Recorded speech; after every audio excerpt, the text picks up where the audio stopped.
আমাদের জামাই ষষ্ঠীর স্পেশাল থালি। চলুন একবার দেখে নেওয়া যাক কী কী আছে। এখানে আছে ভাত, ফ্রাইড রাইস, তার সঙ্গে আলু ভাজা, বেগুন ভাজা, বরবটি ভাজা, কুমড়ো ভাজা, কাঁকরোল ভাজা।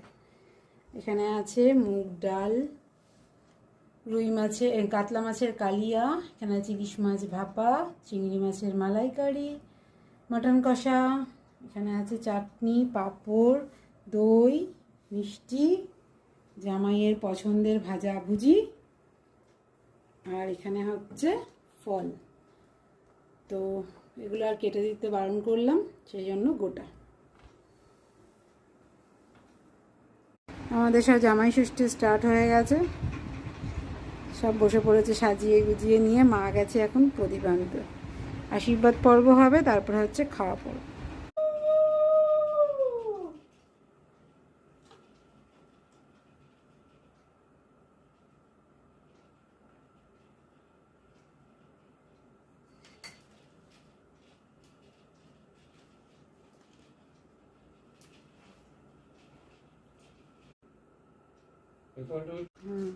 নাও